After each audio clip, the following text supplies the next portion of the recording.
తెలంగాణ రాకన ముందు విద్యార్థులకు లాఠీ ఛార్జీలు, నిరుద్యోగులకి లాఠీ ఛార్జీలు. తెలంగాణ వచ్చిన తర్వాత బీఆర్ఎస్ ప్రభుత్వం వచ్చినా వీళ్ళందరిపైన లాఠీ ఛార్జీలు జరిగినాయి. ప్రస్తుతం కాంగ్రెస్ ప్రభుత్వం, తెలంగాణ ఇచ్చిన కాంగ్రెస్ ప్రభుత్వం ఉంది. ఇప్పుడు కూడా లాఠీ ఛార్జీ జరుగుతున్నాయి.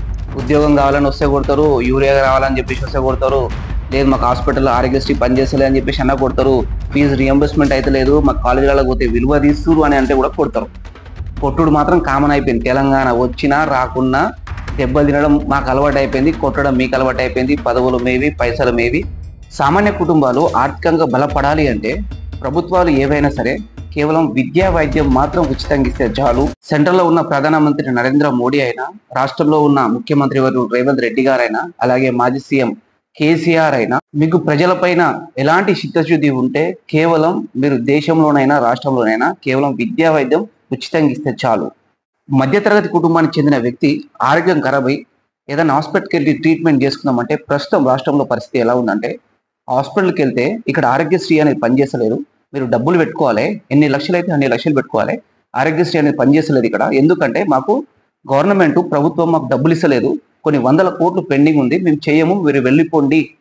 అలా హాస్పిటల్ వాళ్ళు, ప్రైవేట్ హాస్పిటల్ వాళ్ళు, కార్పొరేట్ హాస్పిటల్ వాళ్ళు అలా వాళ్ళతో మాట్లాడితే వాళ్ళు ఎక్కడికి వెళ్ళాలి, ఎక్కడికి వెళ్ళి చూయించుకోవాలి, వాళ్ళు ఆరోగ్యంగా ఉందాము, ప్రభుత్వం మాకు ఆరోగ్యశ్రీ ఇస్తుంది కానీ ఒక భరోసాతోటి వెళ్తే హాస్పిటల్ వాళ్ళు ఇక్కడ లేదు మీరు వెళ్ళిపోండి అని చెప్పేసి అంటే అప్పుడు వాళ్ళ పరిస్థితి ఏంది, ఏమైపోవాలి, వాళ్ళ కుటుంబం ఏమైపోవాలి. అలాగే మాకు ప్రభుత్వాలు ఉన్నాయి కదా, మేము గొప్ప గొప్ప కాలేజీలలో చదువుకొని మంచిగా గొప్ప గొప్ప ఉద్యోగాలు సాధించి మా కుటుంబానికి, దేశానికి మేము సేవ చేయాలని చెప్పేసి ప్రభుత్వాల మీద ఆధారపడి ఫీజు రియంబర్స్మెంట్ ఉంటుంది కదా, ఎట్లా స్కాలర్షిప్ ఇస్తారు కదా, సో ప్రభుత్వం నుంచి మాకు ఎంతో కొంత బెనిఫిట్ అవుతుందని చెప్పేసి వాళ్ళు ఇలా ప్రభుత్వాలు చేసే కొన్ని తప్పిదాల వల్ల సామాన్య ప్రజలు, సామాన్య విద్యార్థులు ఎవరైనా ఆరోగ్యం బాగాలేకపోతే హాస్పిటల్ పోయినా ఎవరైనా సరే ఎండ్ ఆఫ్ ద డే ఎవరు సఫర్ అవుతారు అంటే కేవలం సామాన్యులు మాత్రమే. ప్రభుత్వాలకు నా యొక్క విన్నపం ఏంటంటే, అది ప్రైవేట్ కాలేజీలో చదివిన విద్యార్థులకు ఈరోజు రాష్ట్రంలో ఎంత ఘోరమైన అవమానం అంటే, కాలేజ్కి వెళ్తే రోజు ఆఫీసులకు పిలిచి మీరు ఫీజు కట్టలేరు, ప్రభుత్వం నుంచి రావట్లేదు అని చెప్పేసి వాళ్ళని 10 మంది కూడా కించపరిచి ఆ స్టూడెంట్ని అవమానపరిస్తే స్టూడెంట్ ఎటుపోవాలి. ఇలా ప్రైవేట్ హాస్పిటల్కి వెళ్ళి ఆరోగ్యశ్రీ ఇక్కడ లేదు అని చెప్పేసి రిటర్న్ వచ్చిన వాళ్ళ బాధ్యత అయినా, కాలేజ్కి వెళ్తే ఫీజులు కట్టలేరు, గవర్నమెంట్ మీ ఫీజులు ఇస్తలేదు అని చెప్పేసి వాళ్ళని రిటర్న్ పంపించిన యాజమాన్యం విద్యార్థుల తరపునైనా, ఇక్కడైనా అక్కడైనా ఇద్దరి తరపున, అలాగే ఇంకా ఏదైనా కావచ్చు, వీళ్ళ తరపున మాట్లాడి రెస్పాన్సిబిలిటీ తీసుకొని వాళ్లకు ఫీజులు ఇచ్చి వీళ్ళకు విద్య అయినా వైద్యమైనా అతి తొందరగా అందేటట్లు చేయాల్సిన బాధ్యత ప్రభుత్వం పైననే ఉంటుంది. ఎందుకంటే అప్పుడు ఉన్న కేసీఆర్ అయినా ఇప్పుడున్న రేవంత్ రెడ్డి అయినా ఒకటి చెప్పేది ఏంటంటే, ఇక్కడ ప్రభుత్వంలో పాతవి కూడా పెండింగ్స్ అనేటి బిల్లులు ఉన్నాయి, ఈ ప్రభుత్వం వచ్చిన తర్వాత కూడా పెండింగ్ ఉన్న వాట వాస్తవమే, కానీ వాళ్ళు ఒక మాట వీళ్ళు ఒక మాట అని ఇక్కడ ప్రజల్ని పిచ్చోళ్ళని చేయడానికి ప్రయత్నం చేస్తారు.